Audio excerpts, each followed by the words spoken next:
Hey everybody, it's Tommy. I have another Timex new old stock. Part of that same collection that we got. Still in the box. This one did not need to be wound. And I can't say the same thing about this one as I said about the last one. On the last one that I did, I said this has never been touched by anybody but the person that made it. That is not the case with this. And the reason is that this watch is a Timex Electric. That's not to be confused, people, with something like a quartz. No, with this particular watch, it's electromechanical. So if you were to take the back off of this watch, it has a balance wheel, it has an escapement, it has all of the things that a watch would have. The difference being, it doesn't have a spring, right? Instead of winding this watch, the battery takes care of that. But all of the rest of it is exactly like a regular wristwatch. So this was the sweep second hand on the Timex Electric. Got a couple of fingerprints on there. And the reason is, obviously, after sitting since 1979, a battery had to be put in this.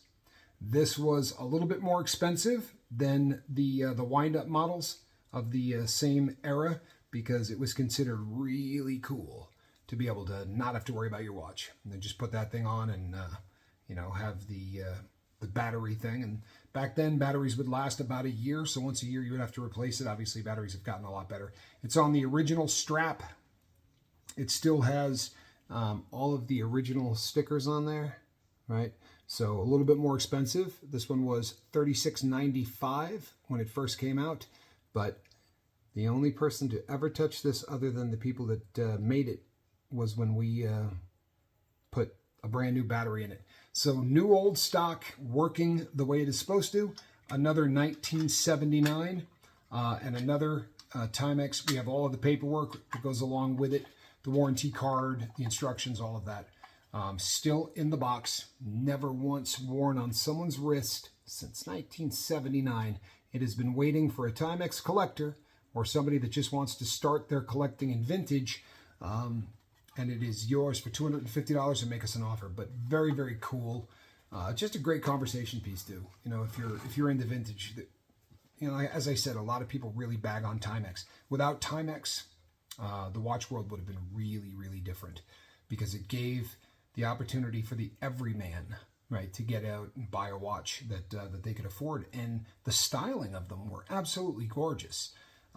The fact that they didn't have a lot of jewels, in fact, they didn't have any. In the very beginning, they had jeweled movements, but then they went to the no jewel kind of bulletproof movement that wasn't going to last for a very long period of time, unfortunately, unless it was just kind of babied or not used often.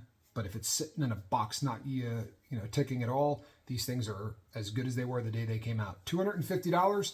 I'm Tommy with a better time, and we'll see you on the next watch. God bless.